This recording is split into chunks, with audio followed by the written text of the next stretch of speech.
Water. Water. Water.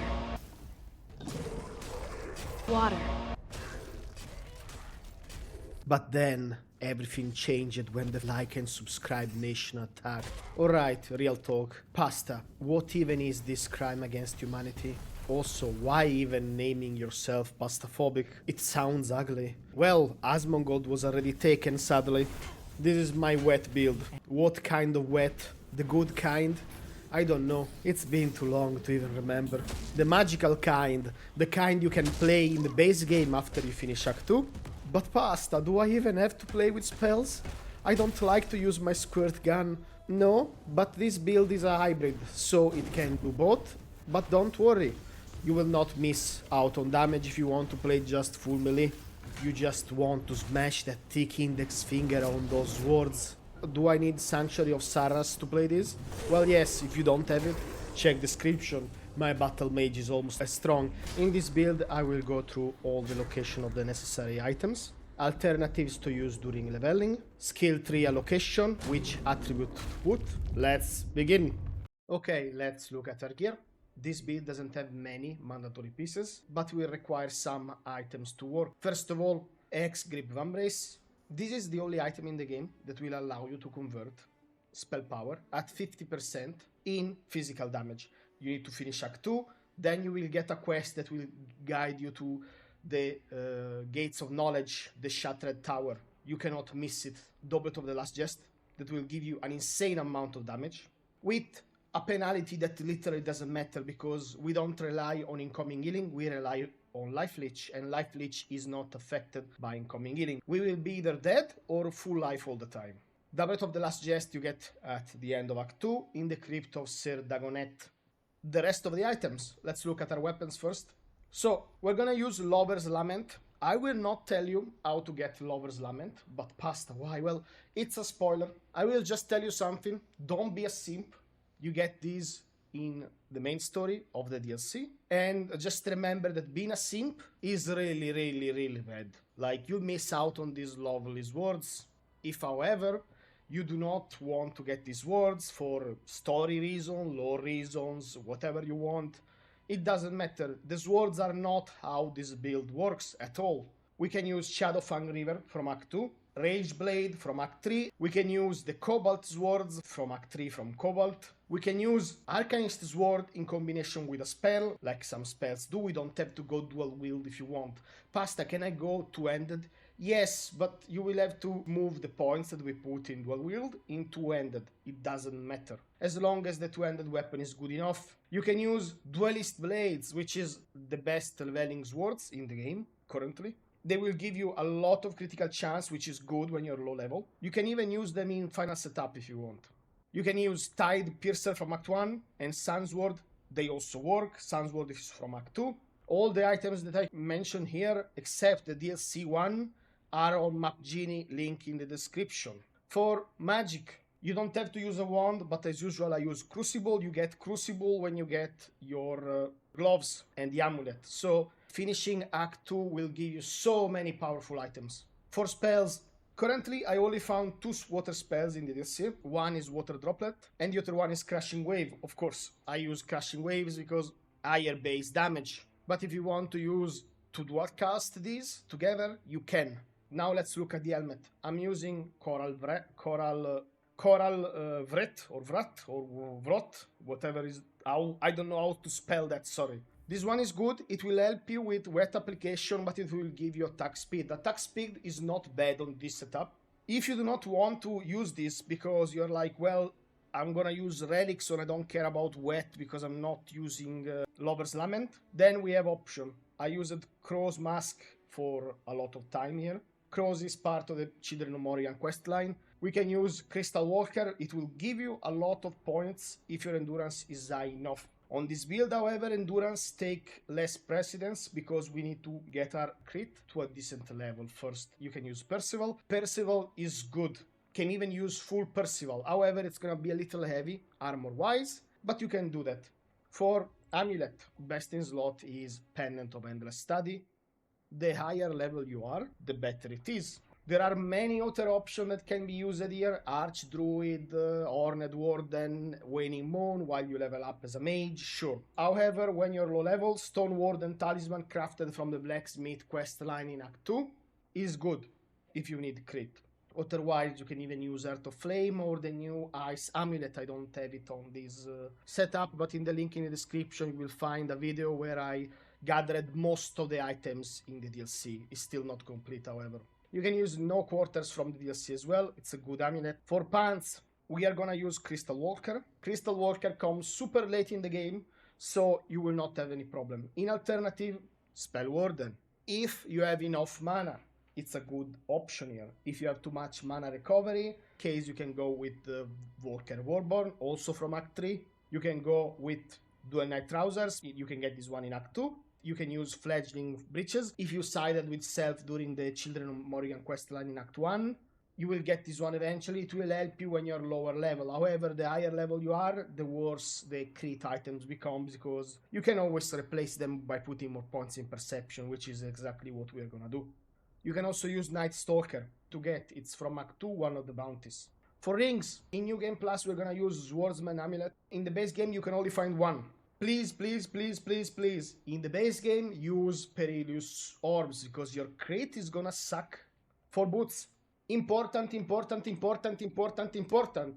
If you set yourself up with Mana Relics, you will have a lot of benefits thanks to the new perk system if you're playing as a Mystic. If you don't, choose Spell Warden Boots, because Mana Sustain as a hybrid caster is gonna be a pain. In alternative, you can go with Royal Sleeper, main quest Act 2, or Crystal Walker. Pasta, where do I get Mana Relics? Gambling item, good. Exquisite Immaculate will give you the Sapphire Wave. It's a quite common drop while you farm. You can also use the Sea Witch Stone from the DLC, will give you some basic flat mana. We don't have insane amount of mana here, only 675, but we don't use any mana item. So it's only through relics that we have so much.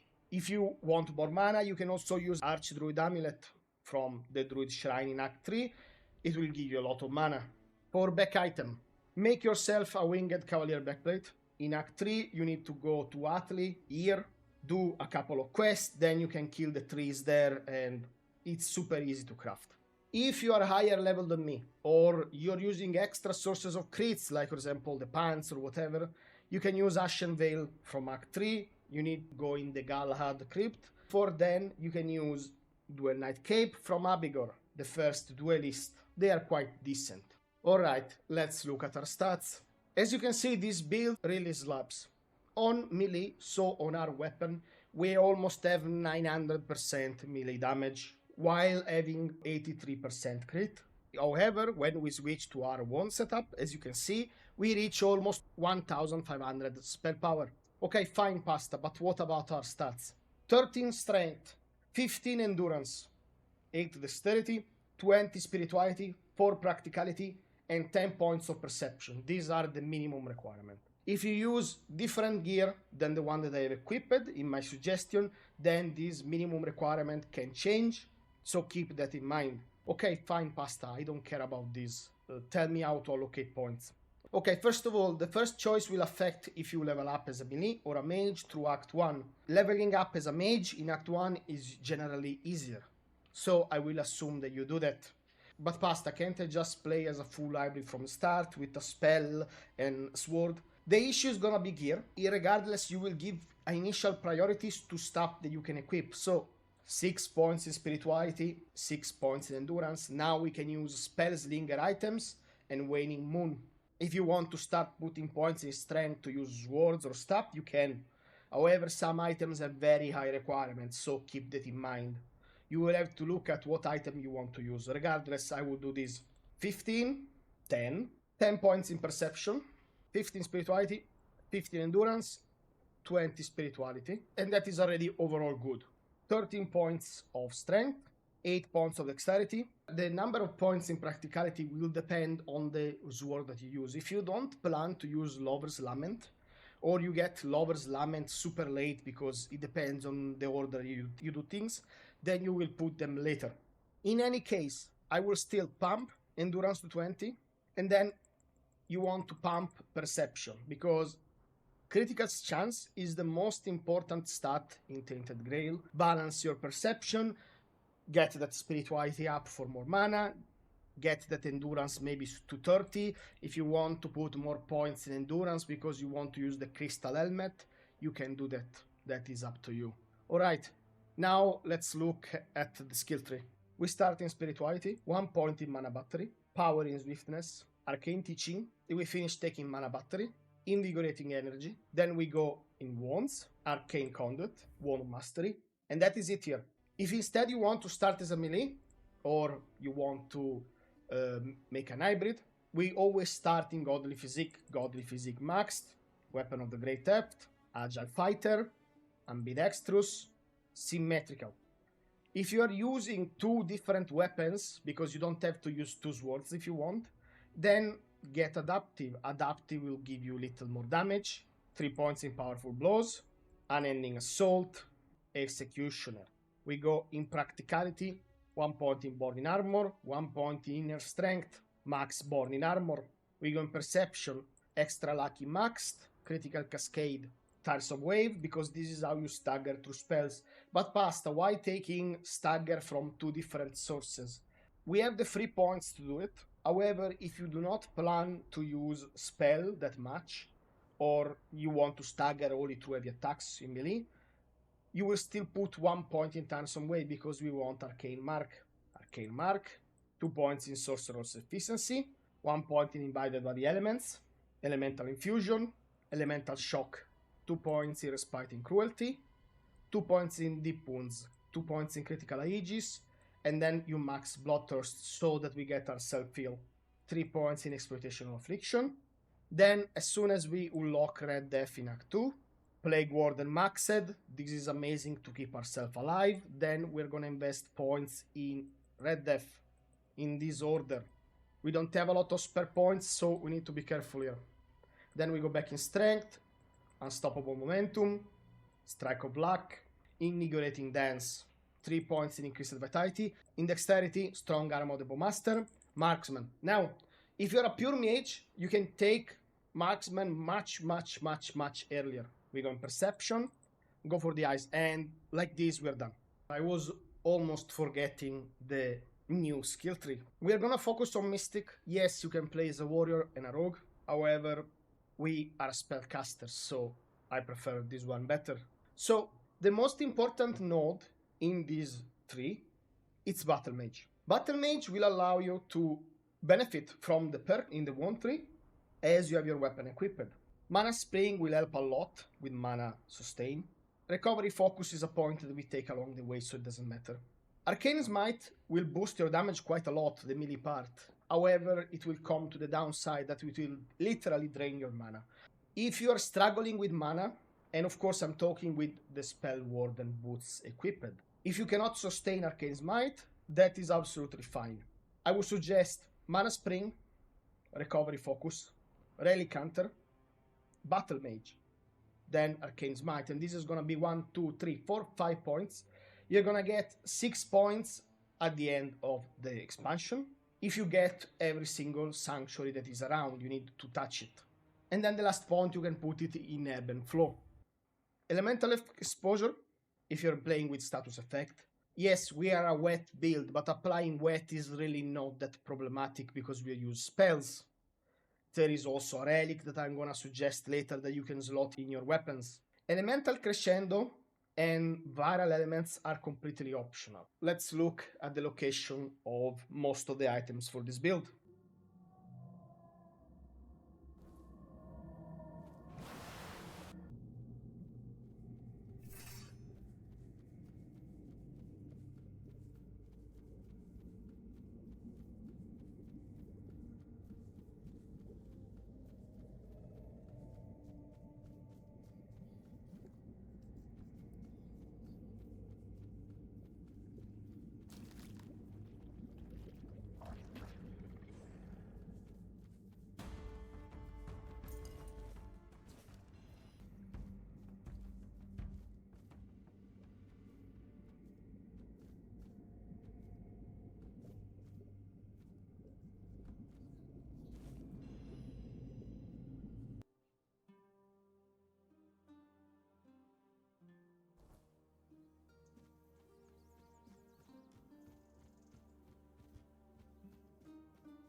Aha!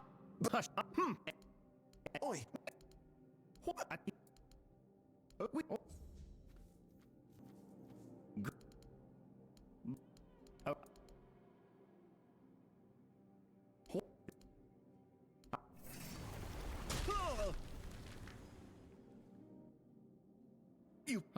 You've bested me.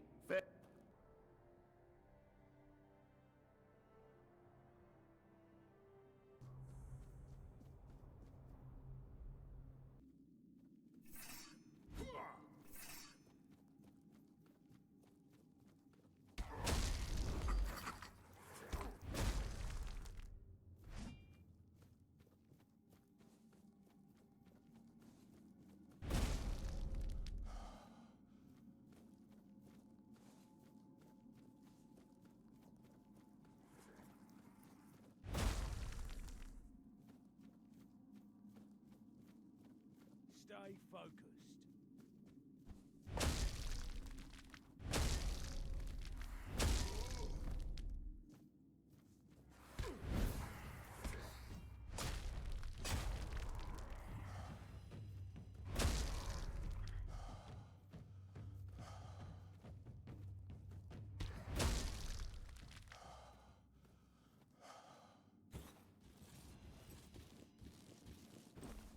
Well, that's it. Thank you for watching if you got this far. Please consider leaving a like or even subscribing for more gaming content of questionable nature.